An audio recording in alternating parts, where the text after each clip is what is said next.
Depois de um grave acidente, o marido acordou preso a uma cama de hospital com suas pernas inúteis, mas com sua mente fervilhando de ódio. A notícia de que jamais andaria novamente não foi o pior golpe, mas sim o abandono frio de sua esposa, que sem remorso o deixou à mercê da própria miséria.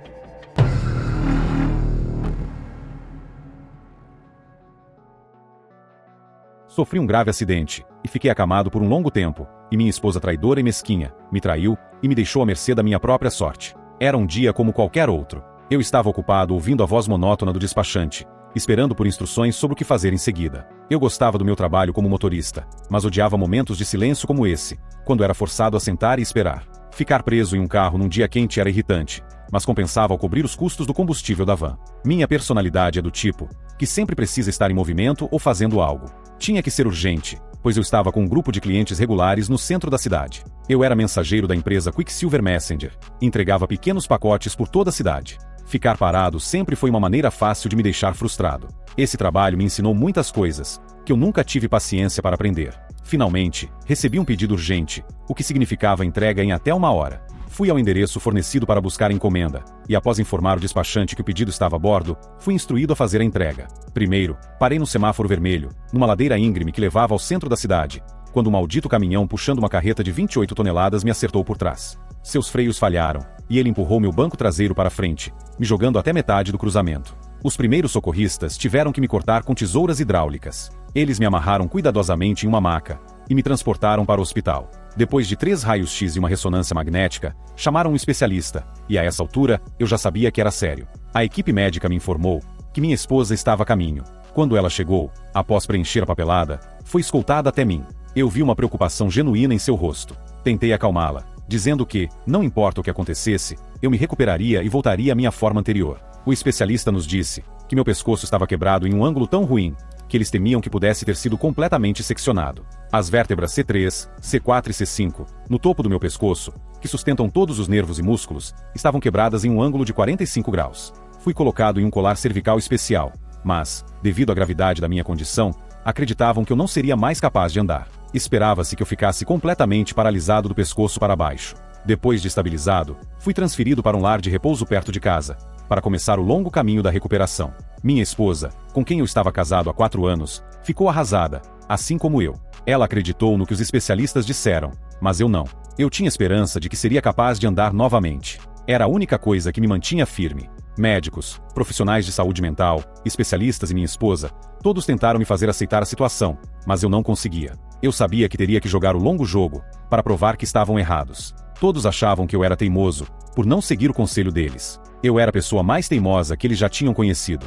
Quanto mais eles pensavam que estavam certos sobre a minha situação, mais eu tinha certeza de que estavam errados. Quando começaram a falar sobre minha vida após a recuperação, eu parei de ouvir. Até hoje, existem 2 coisas que eu não sinto falta: ficar olhando para o chão ou para o teto, por 12 horas ao dia. Minha sanidade foi salva pelos programas de rádio, e por um companheiro de quarto que estava comigo nos últimos 6 meses. O Sr. Stevens era um homem idoso, que me entretinha com histórias da sua vida. As enfermeiras odiavam os programas de rádio e as histórias antigas dele, mas eu adorava ambos, e tinha um profundo respeito pelo homem. Ele estava lutando contra o câncer e sabia que não tinha muito tempo, pois já estava agendado para cuidados paliativos. Nós 2 sabíamos que era apenas uma questão de tempo para ele. Quando perguntei sobre a minha situação e o que estava acontecendo, fui informado de que levaria tempo para descobrir, pois eu precisava me recuperar completamente primeiro. Eles tocavam minhas pernas regularmente, para verificar como eu me sentia. No começo, eu não sentia nada, mas depois a sensação começou a voltar. Descobri que conseguia mexer os dedos dos pés e esticar os pés. Era o nosso segredo. Nós 2 sabíamos que, se eu mostrasse isso a eles, atribuiriam a algo que não era um importante sinal, que eu acreditava ser. No começo, minha esposa vinha me ver todos os dias depois do trabalho, e ficava comigo até as 9 da noite no lar de repouso. Mas, com o tempo, isso se tornou cada vez menos comum. Pelo comportamento dela, percebi que ela não se via no futuro como uma pessoa deficiente, e havia decidido começar uma nova vida. Depois de 9 meses de frieza, finalmente disse a ela que não precisava mais de suas visitas por pena. Convenci-me de que ela esperaria até eu sair do hospital, e estar fora dos olhos do público para me dizer que queria o divórcio. Ela ainda era jovem e queria aproveitar a vida. O problema era que ela não conseguia ser honesta consigo mesma. Meu melhor amigo de infância, que nunca realmente amadureceu, foi meu salvador, pois seu apoio era constante. Quando ele não estava tocando com sua banda, sempre aparecia para me animar. Depois de alguns meses, comecei a perceber que algo estava acontecendo na vida dele, algo que ele estava escondendo de mim. Ao mesmo tempo, quando minha esposa parou de me visitar regularmente, percebi que ele também começou a se comportar de maneira diferente. Quando amigos e parentes distantes me visitavam, rapidamente percebi que todos estavam agindo da mesma forma. Eu sabia que algo havia mudado na minha vida fora do lar de repouso, mas ninguém tinha coragem de me contar. Passei muito tempo tentando descobrir o que estava acontecendo com meu companheiro de quarto, com quem eu havia me aproximado. Discutimos todas as possíveis razões para o que poderia estar acontecendo. Minha esposa, a quem eu não via há um mês, veio um dia e me disse que ia para Cuba por 2 semanas com sua irmã Susan, que morava a 2 horas de distância de nós. Aceitei sem questionar. Quase 18 meses haviam se passado desde o acidente, e eu me perguntava por que ela decidiu me contar isso, já que ela havia me deixado emocionalmente há muito tempo. Médicos e especialistas continuavam dizendo para eu esperar mais algumas semanas, quando eu perguntava sobre a minha situação. Eu estava cansado das respostas vagas, e da recusa em me ajudar a seguir em frente. Eu vivia com a realidade de que ninguém queria me contar a verdade. Talvez eu não tivesse percebido, mas enquanto minha esposa Linda estava em Cuba, sua irmã Susan passou para me dizer olá. Ela veio à cidade para passar um tempo com a mãe delas. Eu não perguntei nada sobre Linda, pois sabia que Susan não sabia de nada. Caso contrário, ela não teria vindo me visitar. Para entender como eu me sentia, você precisa saber que, desde nossos anos de juventude até hoje, minha esposa Linda, meu melhor amigo Simon, e eu, éramos amigos próximos. O pai de Simon veio me ver nessa época, e mencionou que Simon também havia ido para Cuba. Nesse momento, percebi o que todos estavam tentando esconder de mim. Dada a nossa história, os 3 sabiam o que estava acontecendo. Meu melhor amigo estava com minha esposa. Eles estavam juntos agora, e era um grande segredo que todos tentavam esconder de mim. Linda era uma mulher linda, com cabelos loiros, um corpo esbelto e seios bonitos. Sua voz podia derreter o coração de qualquer um, quando ela cantava. Muitos homens se viravam para olhá-la, pois ela era muito atraente. Meu melhor amigo, Simon, sempre quis que ela fosse a vocalista principal da sua banda, e achava que ela seria uma ótima líder. Eu não deixei isso acontecer porque queria me concentrar em construir minha vida, e estava estudando na universidade por correspondência. Eu estava no último ano quando minha vida mudou. Agora eu percebi que Simon viu minha lesão como uma oportunidade de roubar minha esposa, forçando-a a se juntar ao seu grupo. Eu sempre fui magro. Meu pai costumava dizer que eu poderia comer como um cavalo e não engordar. Com 1,78 de altura, eu não era grande, mas também não me considerava pequeno. Na época do acidente, eu pesava 68 quilos. No entanto, meu pai sabia que tudo que eu comia se transformava em força muscular, não em massa física. Todos que me olhavam sempre subestimavam minhas habilidades. Não era incomum que eu carregasse 2 caixas de papel impresso para cima ou para baixo de 14 andares, nos meus ombros. Enquanto eles estavam juntos na lua de mel pré-casamento, comecei a planejar minha vingança. Eu sabia que teria que jogar o jogo longo, porque tudo sobre mim era desconhecido. Havia passado uma semana, desde que minha esposa voltou de suas férias femininas em Cuba, quando as coisas começaram a acontecer. Meu bom amigo Simon veio me ver com o bronzeado mais escuro que já vi nele. Como era de dia, meu rosto estava voltado para o chão. Ele se sentou no chão para falar comigo, para que eu pudesse vê-lo. Ele me trouxe uma caixa de charutos cubanos, embrulhada na embalagem original, junto com uma caixa de fósforos. Conversamos por cerca de 1 hora, sobre o que ele fez enquanto estava lá. Ele disse que eu poderia começar a fumar charutos, assim que saísse daquela cama. Eu não perguntei com quem ele estava viajando, porque sabia que ele não iria me contar. Ele nem mesmo me perguntou sobre minha esposa. Se ele não tivesse estado com ela, teria perguntado sobre ela antes de partir. Convenci-o a afrouxar a tira que mantinha meu lado direito no lugar, para que eu pudesse me coçar. Ele teve que se arrastar por baixo de mim para fazer isso. Felizmente, ele se esqueceu de contar às enfermeiras que tinha feito isso. Agora, tudo que eu precisava fazer era esperar que minha cama fosse levantada, e orar para que, quando a girassem, não notassem o cinto frouxo. Meu vizinho disse, depois que Simon saiu, que foi gentil da parte dele me trazer charutos cubanos. Concordei e expliquei que Simon e eu crescemos juntos, e éramos o que eu chamava de amigos para a vida toda. Parece que esse relacionamento está chegando ao fim, disse meu vizinho. Assim que eu sair desta cama e ficar de pé, será o fim, respondi. Minha esposa tem sido sua amante por mais de 6 meses, eu acredito. Como você descobriu? Ele perguntou. Você ouviu rumores do pessoal da enfermagem conversando no corredor? Não, eu disse. Descobri por acaso que ambos foram para Cuba ao mesmo tempo. Conhecendo a nossa história, foi fácil entender. Depois que o turno mudou às 7 da noite, comecei a agir. Agora, estava olhando para o teto. Comecei a trabalhar devagar com meu braço direito, enfraquecido, mas ainda capaz de se mover. Rapidamente o libertei. Então, desatei o cinto do lado direito, e passei a desamarrar o lado esquerdo do meu corpo superior. Com a parte superior do corpo livre, lentamente me puxei usando os corrimões para uma posição sentada. Meu vizinho me incentivou em silêncio. Até hoje me lembro de como ele ergueu o punho cerrado em apoio, e o manteve assim. Eu sabia que aquilo exigia muito esforço dele. O peso do colar cervical parecia um pouco pesado, mas não dominava meu corpo, devido à minha força normal da parte superior. Meu vizinho se aproximou de mim na cadeira de rodas e abaixou a grade lateral. Liberei minhas pernas e lentamente as movi em direção ao chão. Deslizei na cama até conseguir alcançar a cômoda, com a ajuda dele. Encontrei um par de jeans e uma camisa de brim, que tive dificuldade em vestir. Ainda estava descalço. Meu único objetivo era sair e fumar um charuto.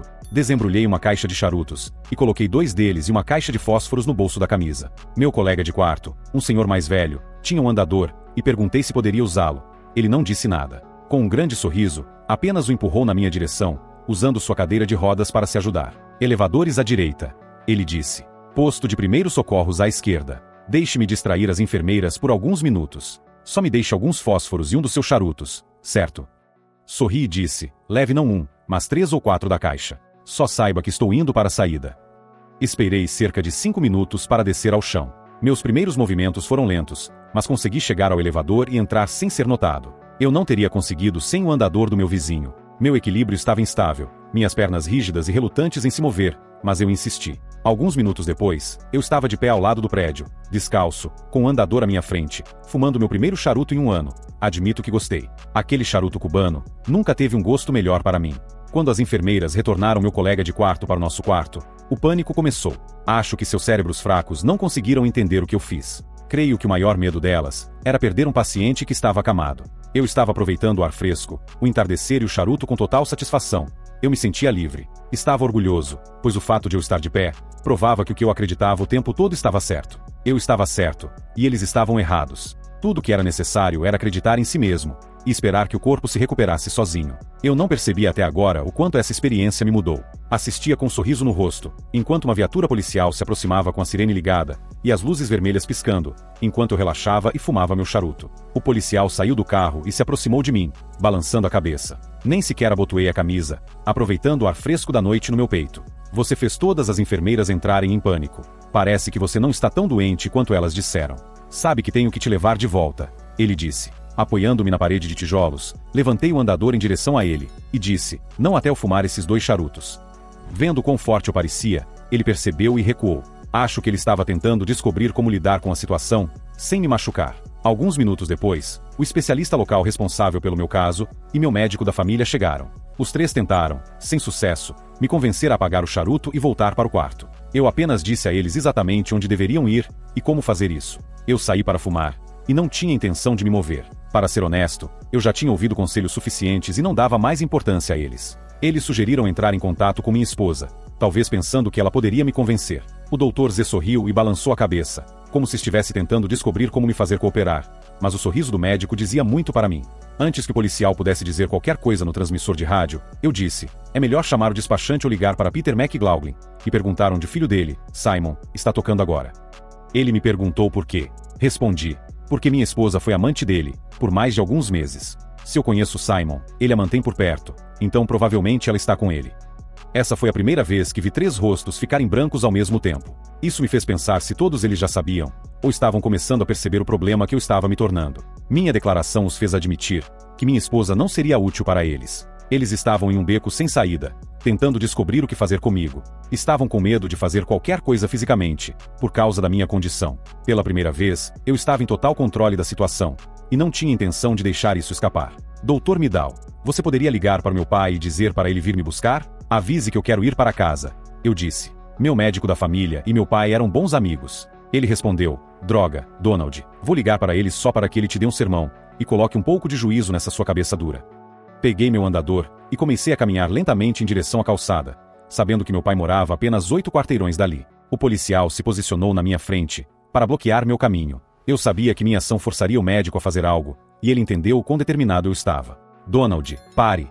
Eu prometo que vou deixar você ir. Você é forte o suficiente, mas está fraco hoje. Já conseguiu muito por conta própria. Eu só não quero que você se exagere. Ainda estamos aceitando o fato de que você pode ficar de pé e caminhar, disse o médico. Ele ligou para meu pai, dizendo que precisava dele urgentemente no asilo. O especialista estava prestes a dizer algo, mas o Dr. Midal o interrompeu. Peter, nem pense em dizer uma palavra. Na sua opinião, ele não deveria ter andado. Mas é a teimosia e a persistência dele que o impulsionam, disse Dr. Midal. Que assim seja. Se você não fosse tão esperto, talvez tivesse razão. Donald é teimoso o suficiente para fazer isso por puro orgulho. A questão é, como diabos ele conseguiu sair da cama sozinho? Acontece que Simon não estava tocando em algum bar de quinta categoria naquela noite. Porque, quando meu pai chegou, Linda, minha esposa, agora esposa só no nome, chegou em seu segundo carro. Para ela, o que estava vendo não podia ser real, e o choque estava claramente visível em seu rosto. Foi um momento de orgulho e alegria para meu pai, pois seu filho mais velho estava de pé, alto e orgulhoso. Para ele, era algo que acreditava que nunca mais aconteceria. Eu disse a ele, como o vovô dizia, tempos difíceis não duram, mas pessoas fortes sim. Talvez eu precise da sua ajuda, para entrar no banco do passageiro da sua caminhonete. Sem dizer uma palavra, meu pai sorriu e observou, enquanto eu tragava meu cigarro. Acho que ele estava dando a si mesmo tempo para aceitar o que era real, e o que não era. Ele se aproximou de mim, e disse, vai com calma, filho. Vou ligar para sua mãe preparar o quarto de baixo. Esse será seu quarto pelo tempo que precisar. Tem certeza de que quer deixar o hospital? Olhei para ele, e meu pai sorriu. Senhores, eu conheço esse olhar. Ele não vai deixar escolha para ninguém. Vai sair com ou sem a minha ajuda. Se cair, ele simplesmente vai se levantar e tentar de novo. Ele está muito determinado. Linda se aproximou, em choque, sem saber o que dizer. Eu apenas olhei para ela como se estivesse morta. O policial a parou, e disse, odeio lhe dizer, mas seu marido sabe sobre seu relacionamento com Simon McLaughlin. Foi ele quem nos pediu para entrar em contato com o pai dele, para descobrir onde vocês estavam. É melhor você ir embora por enquanto. Linda me olhou, enquanto eu dizia, papai, parece que um dos mortos-vivos acabou de aparecer. O que mais Simon fez além de dormir com a minha esposa? Ele mora na sua casa, dirige seu segundo carro e usa seu nome para obter empréstimos. Antes de eu contratar advogados, ele respondeu com consentimento de Linda. Ele usou seu nome. Eu comecei a empurrar o andador, movendo-me lentamente em direção ao lado do passageiro da caminhonete. Parei e me virei para Linda com uma expressão séria, dizendo, diga ao Simon que você acabou de ver, e agradeça a ele pessoalmente por isso. Quando eu estiver totalmente recuperado, vou buscá-la, Obama. O olhar de horror no rosto de Linda deixou claro que ela entendeu a mensagem, alta e clara. Ela sabia que a única chance de Simon era fugir. Ela me conhecia bem o suficiente para saber que, se eu dissesse algo, eu cumpriria. Eu disse, Linda, diga a Simon que seus dias na música acabaram.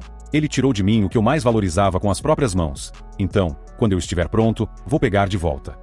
O policial assegurou quando ela quase desabou. As mãos de Simon eram seu sustento, fosse o que fosse. Meu pai caminhava lentamente ao meu lado, enquanto eu andava descalço até o lado do passageiro da caminhonete. Quando meu pai me ajudou a subir, fechei a porta, baixei a janela e pedi ao médico que devolvesse o andador ao meu colega de quarto. Por favor, informe ao Sr. Stevens o que está acontecendo, e diga a ele que estarei de volta em alguns dias, eu disse. O Dr. Midal disse que faria isso. Após estacionar a caminhonete em casa, meu pai veio me ajudar a descer. Ele ficou perto, pronto para me segurar se eu caísse. Minha mãe, ao ouvir vozes, abriu a porta da frente para nos receber. Nós dois assistimos enquanto ela cobria a boca e gritava de alegria.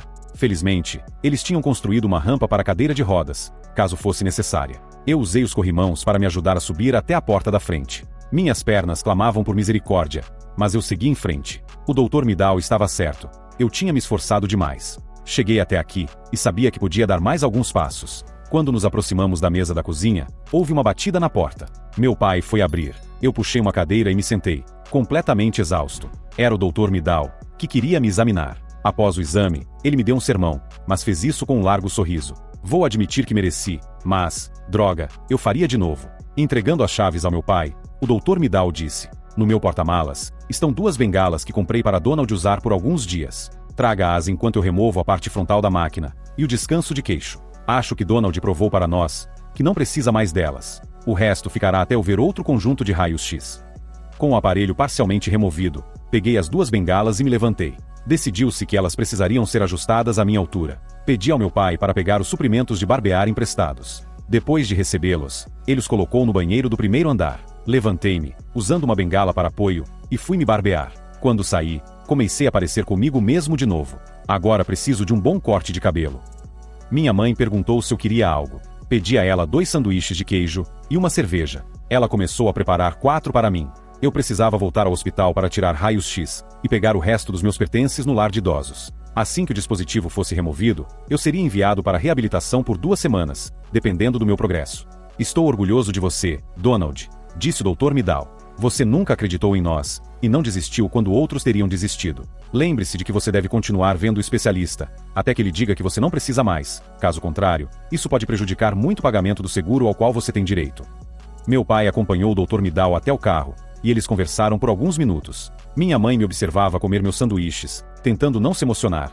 Era bom comer comida de verdade novamente. Quando meu pai voltou, ele tirou um bom uísque escocês e nos serviu um copo. Enquanto se sentava à mesa, começamos a conversar. Meu pai me contou que desde que eu estava no hospital, Simon convenceu Linda a começar a cantar na banda dele. Ela gostou, e graças a ela, o grupo começou a ganhar popularidade e a receber contratos mais lucrativos. Ficou sério quando as visitas dela a mim começaram a diminuir. Ele se mudou para minha casa 6 meses após o acidente. Construíram uma rampa para a cadeira de rodas esperando o pior, preparando-se para um futuro, em que talvez me trouxessem para casa, já que eu não tinha mais um lar. Pai, preciso dos meus livros, computador e pertences pessoais o mais rápido possível. Vou entrar em contato com a universidade e ver se posso começar a estudar de novo, eu disse. Também preciso ir ao banco verificar o que sobrou nas contas, e se meu nome ainda está nelas.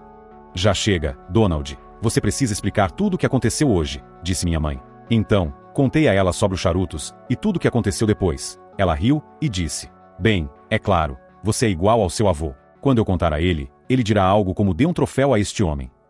Seu pai vai tirar o dia de folga do trabalho e vai pegar todas as suas coisas da sua casa, disse minha mãe. Mas primeiro vou ao Walmart comprar algumas roupas para você.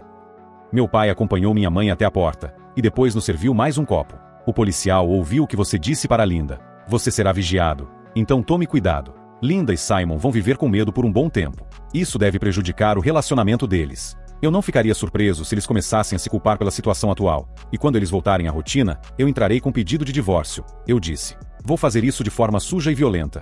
Já que o carro que eles estão dirigindo está no meu nome, vou pegá-lo quando eles estiverem saindo, deixando sem transporte. Você está jogando um jogo longo com a vida deles, disse meu pai. E sobre a ameaça que você fez para Simon, sobre as mãos dele.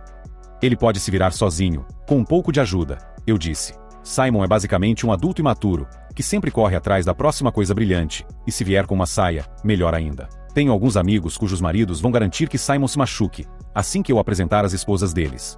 Você tem certeza disso? Perguntou meu pai. Eu olhei para ele, e disse, eu não estou andando, se algo mudar, minhas ações vão mudar. Pode ter certeza de que não é uma questão de se, mas de quando.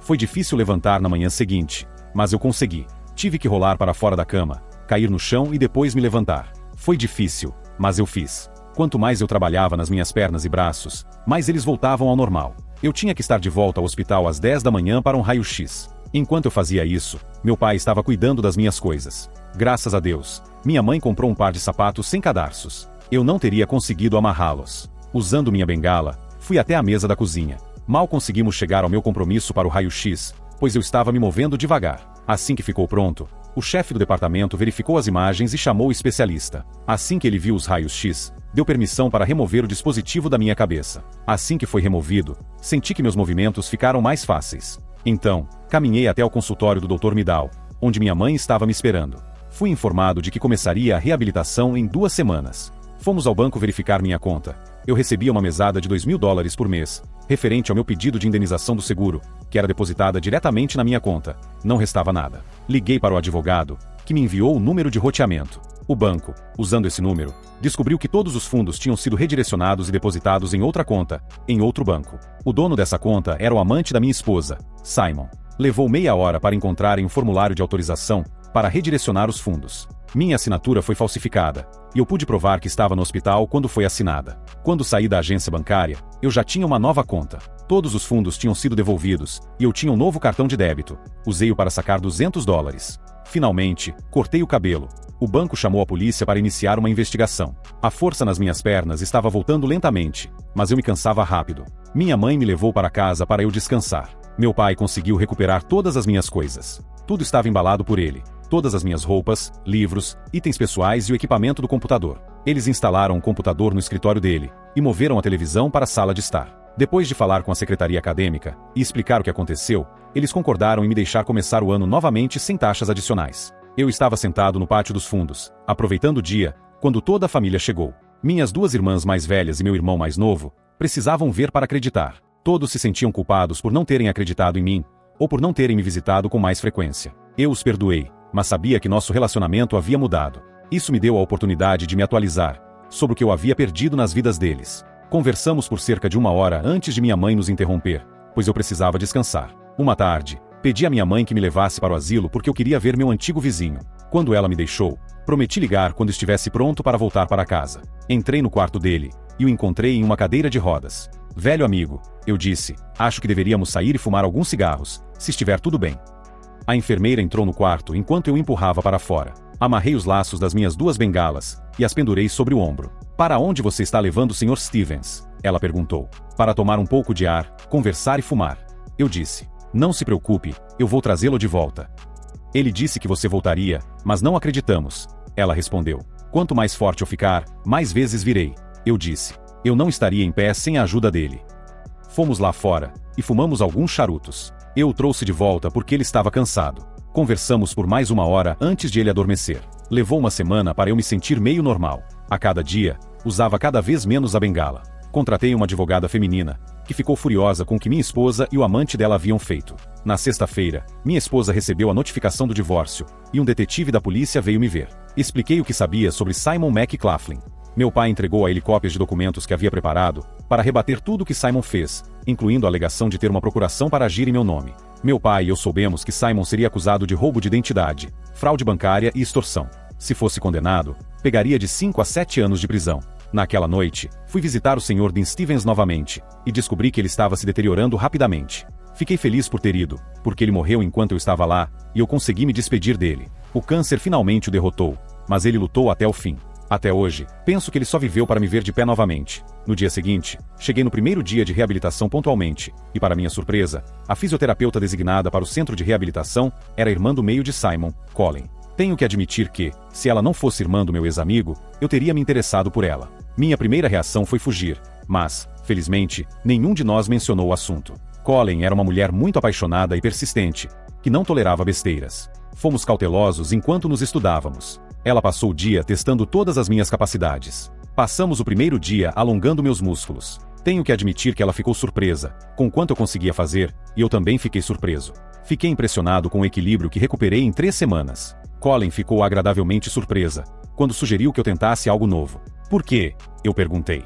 Quando entendi seu raciocínio, fiz ajustes onde pude. No final do dia, estava exausto. Você acha que está pronto para começar a levantar pesos? Colin perguntou. Força nunca foi um problema para mim, eu expliquei.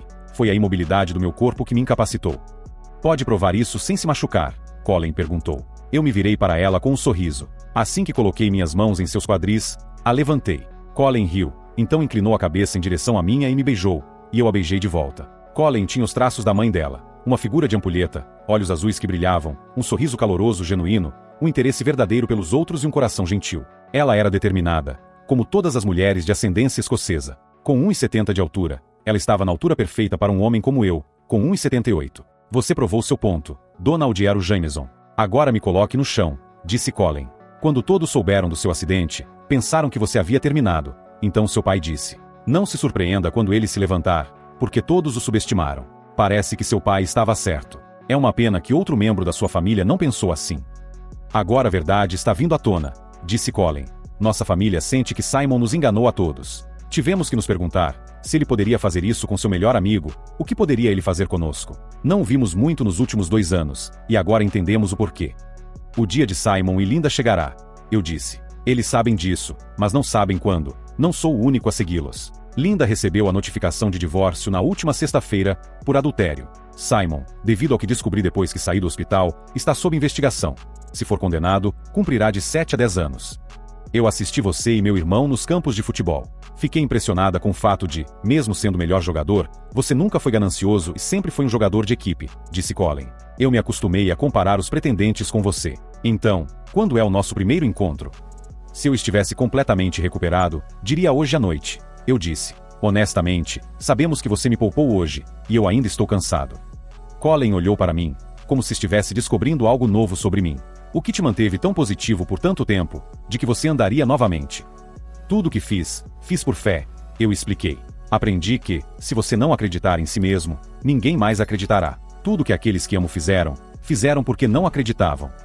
Colin pegou minha mão e me levou até um banco para sentarmos. O avô da minha mãe era um homem orgulhoso, que passou a maior parte de sua vida adulta sozinho. Ele também passou por uma situação que o mudou muito, explicou Colin.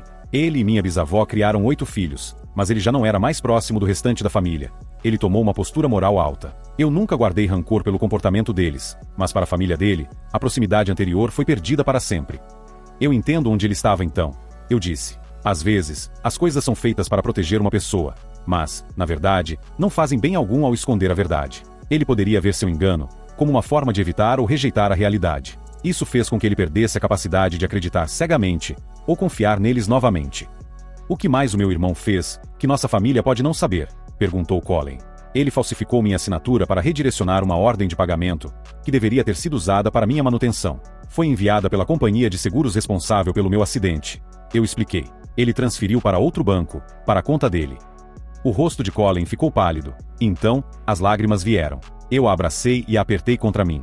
O banco reembolsou os fundos para mim, porque conseguimos provar que eu não poderia ter assinado os documentos, já que estava na cama. Eu disse que, quando o detetive veio me ver, meu pai mostrou e entregou toda a documentação legal que havia preparado para combater tudo que seu irmão fez, incluindo a alegação de ter procuração para agir em meu nome. A cópia da procuração que o banco tinha também era falsa, pois foi datada e certificada após eu estar na cama. Conversamos por mais alguns minutos, enquanto esperávamos pelo meu carro. Expliquei que não poderia vir na quarta-feira, porque queria ir ao funeral. Mamãe percebeu que eu estava de melhor humor.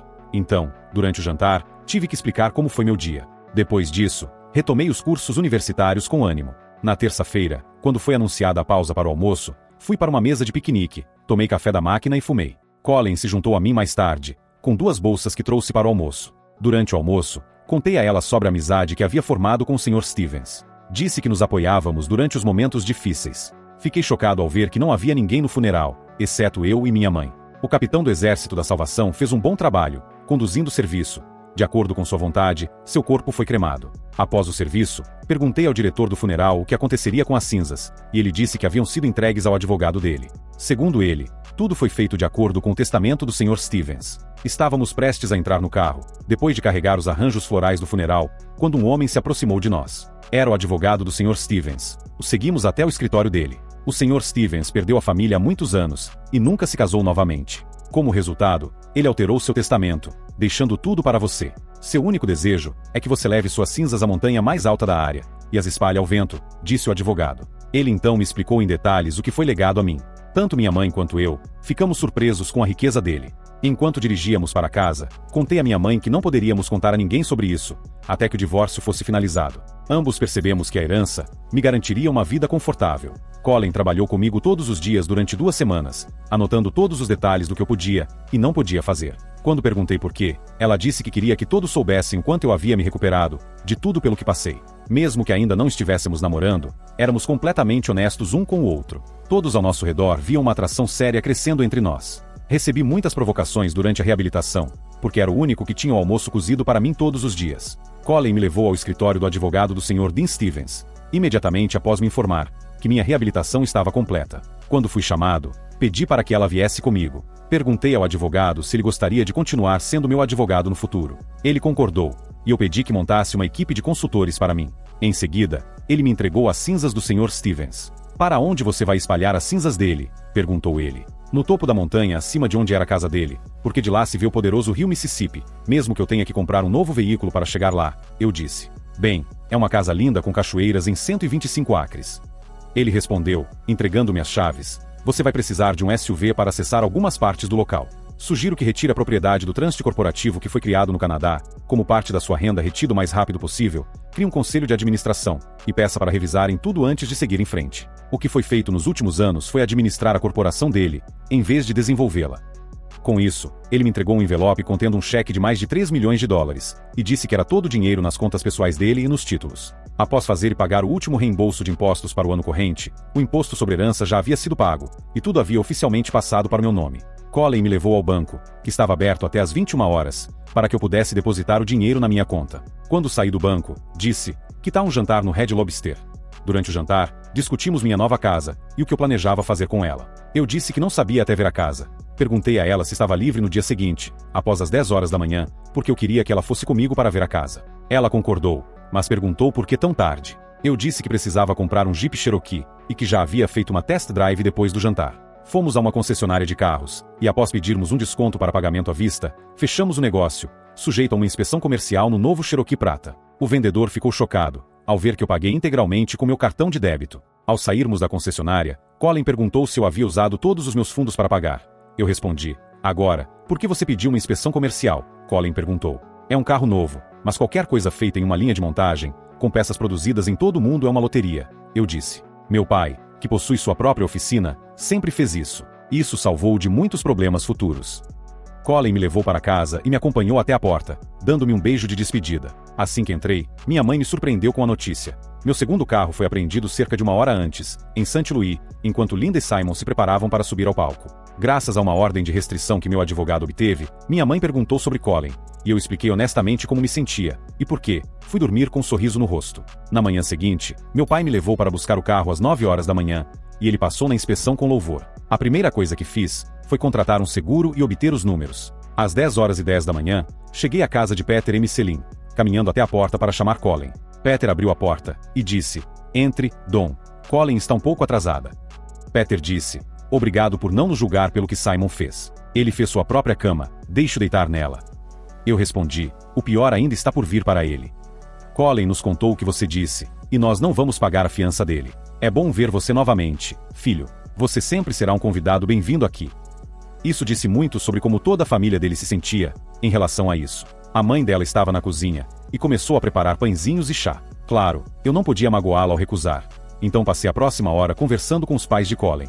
Ao meu lado, sua irmã mais nova me pegou saindo do banheiro no final do corredor e sussurrou: mamãe e papai acham que você e Colin vão se casar dentro de 1 ano. Colin, embora não admita, está apaixonada por você há muitos anos.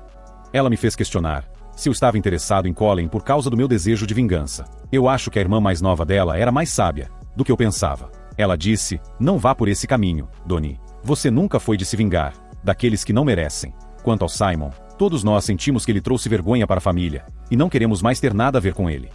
Eu sorri e acenei com a cabeça, dizendo: obrigado por me lembrar do tipo de pessoa que sou, porque eu estava com dúvidas. De nada, ela disse com um sorriso. Colin voltou para casa, depois de descobrir que você foi designado para ela como cliente, porque estava com medo de como você trataria a nossa família. Então, a noite toda, depois da primeira aula, ela falou comigo sobre o seu primeiro beijo depois do primeiro dia. Se você não está pronto para um novo relacionamento com ela, termine agora, antes de machucar a si mesmo ou a ela completou. Ok, obrigado. Hoje à noite você terá suas respostas. Eu respondi. Voltamos à sala de estar, e depois de algum tempo conversando com a família dela, finalmente saímos, e fomos em direção à minha nova casa. Levou bastante tempo para chegar lá. Ao nos aproximarmos da área cercada, saí e abri o portão. Assim que dirigimos pela longa estrada pavimentada, vimos como o local estava. A natureza havia feito seu trabalho, e tudo precisava de limpeza, mas quando ambos vimos a casa, Colin e eu ficamos sem palavras. A casa de troncos e os edifícios acompanhantes eram impressionantes e grandes. Como tudo ainda estava em nome corporativo, todos os serviços funcionavam. Ao abrir a porta da frente, entramos em um sonho. Colin pegou minha mão e disse: isso é incrível, você acredita? Ele construiu isso no ano anterior à morte da esposa e dos filhos, em um acidente de carro. É por isso que não está mobiliado, mas está bem mantido. Ele morava na cidade, mas vinha aqui para manter, com seus sonhos e com a família destruída. Viver aqui seria muito doloroso para ele, expliquei. Fizemos um tour pelo primeiro andar, antes de subir para o segundo. O quarto principal era enorme. Os outros 3 quartos também eram maiores do que você costuma ver em casas novas. Havia algumas coisas que precisavam ser atualizadas, mas, no geral, tudo estava bem. Quando você descobriu sobre a sua herança? Colin perguntou, preocupada. Após Linda receber a notificação, não pode ser considerado propriedade comunitária. Embora eu tenha certeza de que ela tentará, eu disse. Esta casa se tornará meu lar. Você gostaria que eu fizesse uma lista das coisas que você vai precisar? Colin perguntou, enquanto olhava para a loja. Depois que concordei, Colin pegou seu laptop e começou a trabalhar. Encontrei as chaves do grande edifício lateral. Saí e encontrei um grande prédio tipo garagem, com portas de celeiro na parte de trás. Dentro, havia equipamentos para manutenção da área. Demorei meia hora para conectar o trator ao grande aparador de sebes. Ficando ao lado, dirigi ao longo de um lado da longa estrada, cortando o máximo possível, e depois retornei pelo outro lado. Naquele momento, agradeci ao meu avô por todo o tempo que passei com ele na fazenda, quando era criança. Ao voltar para casa, Colin acenou para eu parar. Ela tinha encontrado um cofre, na parte de trás de um dos 2 armários no quarto principal, escondido atrás de uma parede falsa. Estava trancado. Passei pelas chaves e encontrei uma que servia. Girei a chave e a porta do cofre se abriu. Dentro, havia 3 barras de ouro em um envelope. Estimei o valor do ouro em cerca de $150 mil. Dentro do envelope, havia títulos de $50 mil cada, e eram 30 no total. Eu sabia que Colin estava com muitos pensamentos na cabeça. Então disse: é bom que tenhamos começado a namorar, desde que comecei a reabilitação. Caso contrário, eu poderia pensar que você está atrás do meu novo dinheiro. Ela pulou nos meus braços. Deixe-me dizer que demorou um bom tempo, antes de pararmos de nos beijar. Voltei ao trabalho, limpando a vegetação rasteira antes que começasse a escurecer. Depois que guardei tudo e tranquei, fomos para o jantar. Você tem muito a fazer. Se quiser fazer desta sua casa, Colin disse. Já decidiu por onde começar? Bem, a primeira coisa que faremos, depois que comermos, eu disse, será informar aos seus pais que estamos namorando. Se este carro tivesse um assento normal, eu estaria ao seu lado agora, Colin disse. Ela ligou para os pais e perguntou se já haviam começado o jantar. Quando disseram que não, sugerimos nos encontrar no Yumi's, um restaurante buffet chinês. Eles concordaram e estavam nos esperando quando chegamos. Assim que nos sentamos, todos pedimos chá quente e fomos para nossa primeira porção de comida. A mãe de Colin, Mary, disse: é bom que isso esteja acontecendo. Você parece tão feliz. Colin respondeu: nada de especial, só estávamos conversando, e o Donald disse que era bom que estivéssemos namorando antes de ele receber a herança. Parabéns, agora tudo que você precisa é de tempo, Mary respondeu sem hesitação. Quando ela alcançou sua filha, estava ao meu lado. Eu carreguei meu prato com camarões fritos, porco agridoce e mexilhões. Colin escolheu algo mais tradicional. Voltamos à nossa mesa antes dos pais dela e da irmã, Kate. Foi Kate quem perguntou na frente da família: vocês estão namorando? Estamos namorando desde que comecei a reabilitação, eu disse. Hoje finalmente admitimos isso. Kate sorriu amplamente. Por que esse grande sorriso? Colin perguntou a ela. Ah, nada. Só lembrei da promessa que você me fez mais cedo e cumpriu, Kate respondeu. Peter não disse uma palavra, apenas se levantou, foi ao bar da frente e comprou 4 cervejas. Quando voltou, nos entregou uma garrafa cada um.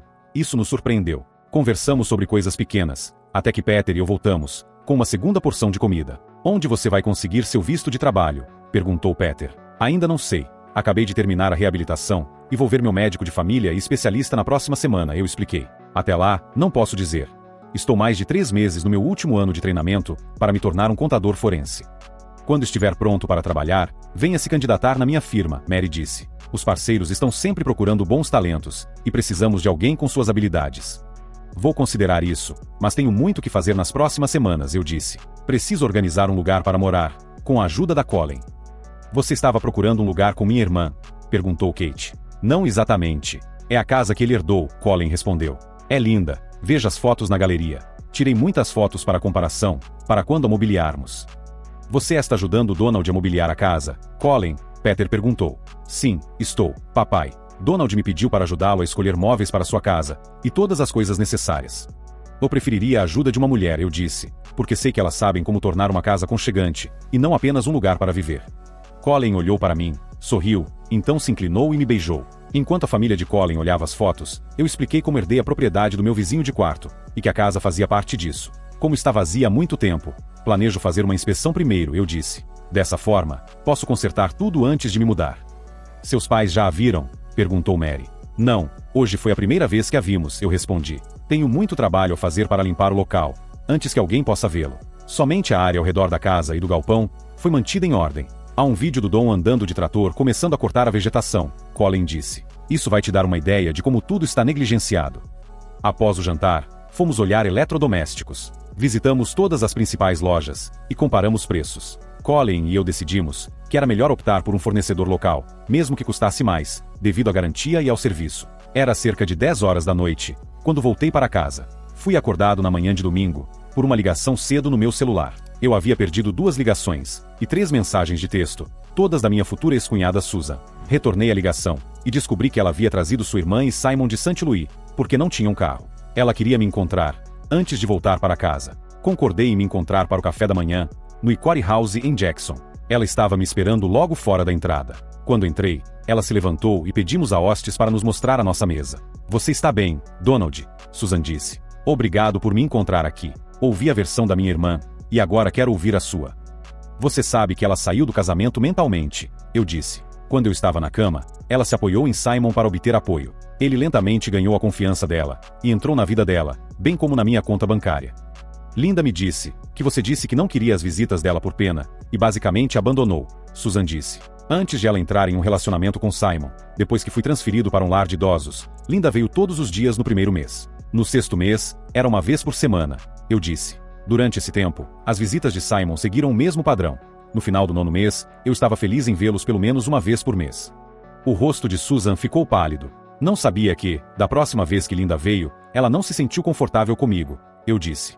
Então eu disse a ela que não precisava de suas visitas por pena. Desde que comecei a me reabilitar, descobri que Simon se mudou para nossa casa 6 meses após o acidente.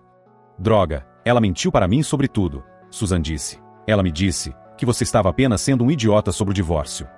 Desculpe pelas más notícias, Susan, eu disse. Simon falsificou minha assinatura em formulários para roubar o adiantamento que eu estava recebendo da companhia de seguros. Meu pai teve que processá-lo para impedi-lo de usar meu nome para obter um empréstimo. Isso foi facilmente provado, já que o formulário só podia ser assinado no departamento, e na data da assinatura, eu estava em um lar de idosos.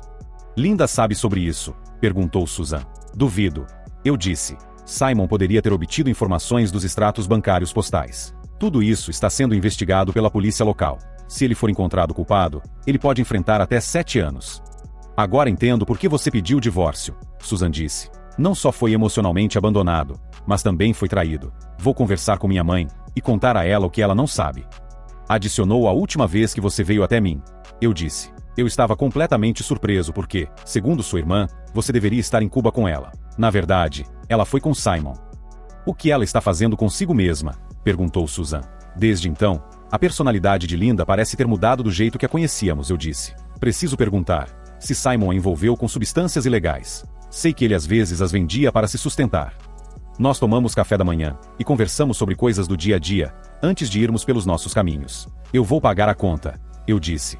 Donald, vou falar com minha mãe, Susan disse. Se ela precisar ouvir seu lado da história pessoalmente, ela pode ligar para você.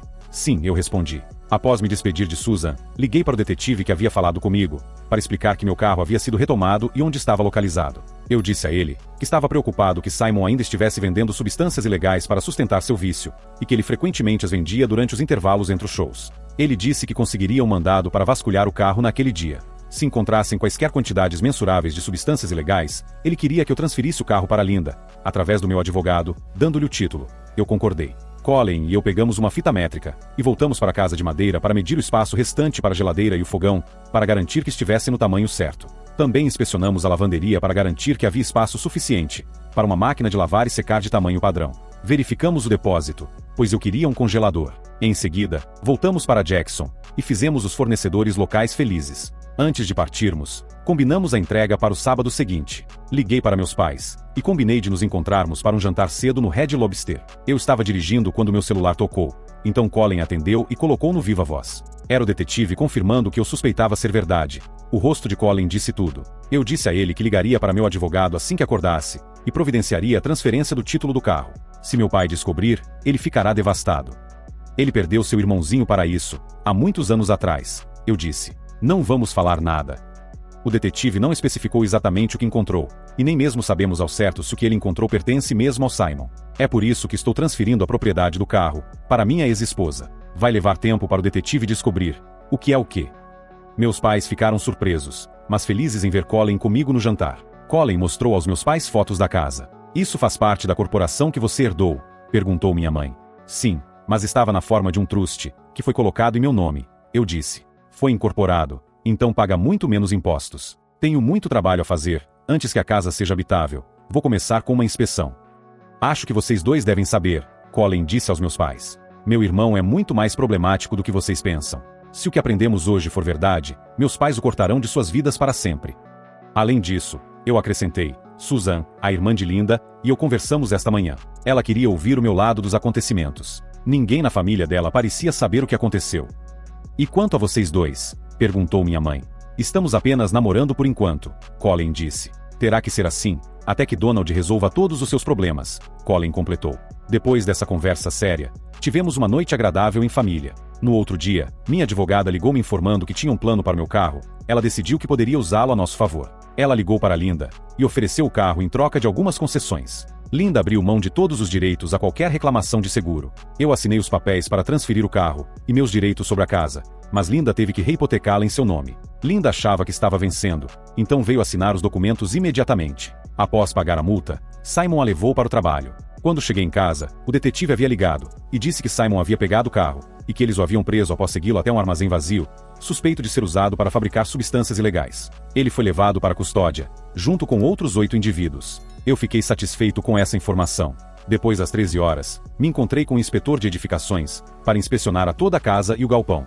O inspetor encontrou a casa e o grande galpão em boas condições e sugeriu substituir todos os interruptores por comerciais com dimers e atualizar a iluminação, pois a iluminação LED na casa economizaria mais de $100 por mês em custos de energia. O aquecedor e o ar-condicionado estavam em excelente estado. Após uma visita ao Dr. Midal, que me deu permissão para retornar à vida normal, esperei por Colleen após o trabalho. Quando entrei alguns minutos antes do fechamento, ela se jogou em meus braços chorando. Ela havia sido informada de que Linda ligou para seu pai e lhe disse que era uma triste e quente noite de verão na casa dos pais dela. Na manhã de terça-feira, eu estava no escritório da Quicksilver Messenger. Todos estavam felizes em me ver. Ofereceram-me para voltar ao trabalho, mas eu recusei. Recebi meu último pagamento e desci para me despedir dos meus colegas. Richard estava apenas carregando o carro para o voo matinal, então fomos até sua van para conversar. Eu queria garantir que o irmão dele ainda estava encarregado de designar os prisioneiros para as celas, e ele confirmou isso. Entreguei a Richard um envelope, contendo os títulos ao portador. Richard abriu o envelope e olhou para os títulos antes de dizer: "Meu irmão conhece várias pessoas que estão na prisão, por várias coisas estúpidas. O que você precisa pode ser feito sem dinheiro, pois ele deve vários favores. Vou dar o dinheiro à esposa e ao filho dele. Eles vieram na hora certa, para não terem que declarar falência", ele disse. Apertamos as mãos, e eu fui embora. Voltei para o carro com um sorriso no rosto, sabendo que havia cumprido minha palavra. Os dias de Simon na música haviam acabado. Um problema já havia sido resolvido. Agora restava um. Agora eu precisava descobrir o que fazer com Linda. Qualquer coisa que eu fosse fazer, teria que esperar até que o divórcio fosse finalizado. Quando cheguei em casa, contatei o eletricista e marquei para ele vir na quinta-feira. Quando Colleen saiu do trabalho, eu estava esperando por ela. Passamos a noite comprando equipamentos de iluminação para cada cômodo da casa. Todas as lâmpadas fluorescentes seriam substituídas nos banheiros e na cozinha. Após consultar o especialista, ele disse que queria me ver mais uma vez, antes de me permitir retornar ao trabalho, e agendou uma consulta para um mês depois. Na noite de quarta-feira, informei a Colleen que os termos do meu divórcio haviam sido acordados. Enquanto começávamos a procurar móveis para casa, Colleen disse: "Sua próxima esposa provavelmente vai querer opinar sobre o que vai ter na casa. Talvez devêssemos focar apenas no que você realmente precisa, como o quarto principal e a cozinha", ela sugeriu. "Não", eu disse, "vamos mobiliar a casa inteira, incluindo todas as cortinas, para que esteja pronta para ela se mudar." "Você quer dizer que já decidiu com quem vai se casar?", Colleen perguntou. "Ela sabe disso." "Deixe-me ser mais claro, senhorita sabe tudo", eu disse com um sorriso, para que não restasse dúvida. "Eu não posso te pedir em casamento, até que eu esteja divorciado primeiro." Atraímos muita atenção indesejada, porque Colleen ficou emocionada. Começamos com os móveis maiores, e eu pude ver, pela rapidez com que ela fazia suas escolhas, que ela esperava que isso realmente acontecesse. Concordamos com a entrega e a instalação para sábado. Era por volta da meia-noite quando a deixei em casa. No outro dia, quando o eletricista chegou, eu guiei pela casa inteira, mostrando o que precisava ser removido e o que deveria ser instalado. Tive sorte, que ele conseguiu terminar tudo em um único dia longo. Passei a sexta-feira limpando a vegetação rasteira. Naquela noite, Colleen e eu visitamos outra loja de móveis, para comprar mais itens. No sábado, estive ocupado limpando e removendo todas as caixas e embalagens, logo após desempacotá-las. Deixei Colleen ditar onde e como ela queria que as coisas fossem colocadas. Com 3 entregas diferentes, ela ficou sobrecarregada. Por volta das 6 da tarde, a casa começou a parecer um lar aconchegante. O problema era que ambos estávamos exaustos. Mais tarde, fizemos uma pausa para um jantar. Foi um momento agradável e descontraído, mas a tensão entre nós ainda estava presente. Após o jantar, voltamos ao trabalho, terminando de arrumar a casa e garantindo que tudo estivesse no lugar. À medida que a noite avançava, começamos a refletir sobre nossa situação e sobre o que as famílias pensavam de nós. O fato de termos passado a noite juntos e as atitudes de nossas famílias estavam causando um grande estresse. Ainda assim, estávamos decididos a seguir em frente e fazer com que a casa se tornasse um verdadeiro lar para nós. Enquanto trabalhávamos, Colleen comentou: "Não importa o que seja verdade, o que importa é o que os outros acreditam, sobre a impressão que você cria." Concordei com ela, sabendo que estávamos navegando por um terreno complicado. 2 semanas se passaram, e a atitude de ambas as famílias não havia melhorado. A tensão continuava a crescer, e a pressão sobre nós parecia interminável. Quando nos encontramos com eles, a questão não era o que havia acontecido, mas quando iríamos legalizar nosso relacionamento. A forma como os pais se sentiram foi melhor compreendida, quando sua mãe disse: "Espero que você não engravide antes do casamento." Sei que isso soa um pouco extremo, mas, em nossa parte do mundo, princípios, moral e padrões ainda importam. No entanto, de acordo com o que a mídia estava promovendo e explicando, isso já não era mais a norma. Calúnias, mentiras, enganos e esconder a verdade eram o que estava sendo promovido e aceito.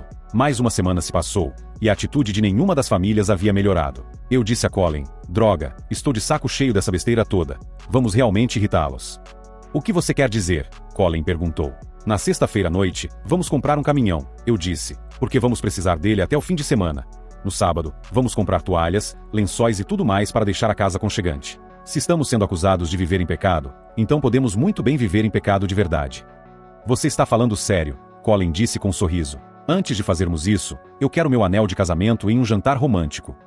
Talvez mais tarde, respondi. Então, escolhemos o conjunto de anéis que ela queria, e eu coloquei o anel no dedo dela. Depois, saímos e compramos um caminhão com uma capota. No sábado, fui encontrá-la no Walmart, onde levei os 2 primeiros carrinhos de pratos, copos, toalhas e utensílios de cozinha até o caixa, e os carreguei no caminhão. Depois, voltei e peguei mais 2 carrinhos com itens de banho e roupas de cama. Quando terminamos, eu já havia passado pelo caixa 4 vezes. Em seguida, fomos ao Country Mark para comprar principalmente carne, e muitos itens que o Walmart local não tinha. Depois de descarregar e guardar tudo, Colin ligou para Kate, e descobriu que os pais dela não estavam em casa. Pegamos os 2 carros para buscar nossos pertences pessoais. Voltei antes dela. Não conseguimos conter o riso, quando vimos 2 carros parando no portão no domingo, na hora do almoço, através da tela de segurança. Colin disse: podemos fingir que não estamos em casa. Depois de como nos trataram, eles merecem isso. As 2 famílias viram nossa casa pela primeira vez juntas. 2 fatores os impressionaram: o tamanho da casa e como a mobiliamos. Mais importante, ambas as famílias vieram se desculpar por seu comportamento. Quando Kate perguntou: posso me mudar com vocês? Começamos a relaxar. Eu então mencionei que estaria no tribunal na próxima quinta-feira, para uma audiência de divórcio com o juiz Neil Breyer. Os pais dela se sentiram completos idiotas, quando Colin lhes mostrou o anel de noivado. Linda parecia velha e cansada, enquanto estávamos diante do juiz Breyer, que perguntou se estávamos de acordo com os termos do divórcio. A vida pessoal dela estava em frangalhos. Simon havia sido preso, e as coisas estavam indo mal. Após a finalização do divórcio, Linda pediu para conversar. Então saímos do tribunal e conversamos. Enquanto caminhava para meu novo caminhão, perguntei friamente: o que você quer, Linda? Simon fez um acordo de confissão, ela disse. Eu não sabia o que ele estava fazendo pelas minhas costas. Ele recebeu 10 anos, com a possibilidade de liberdade condicional em 7. Não me importo agora, Linda, eu disse. Ainda estou focado em reconstruir minha vida. Sinto muito por não ter acreditado em você, ela acrescentou. Toda vez que fui até você, me senti presa sem futuro. Agora admito que estava errada. Estou vendendo minha casa e aceitando uma transferência para outro estado. Se precisar de alguma coisa, me ligue e posso marcar um horário para você pegar. Eu não disse nada e entrei no caminhão. A expressão no rosto dela dizia tudo. Eu ainda estava pensando em como me vingar dela. Mal sabia eu que os conhecidos de Simon cuidariam disso. Na manhã de sábado, quando a polícia chegou, eu os deixei entrar. Era o mesmo detetive que havia se encontrado com meu pai e comigo. Ele veio me informar que agora eu era um viúvo.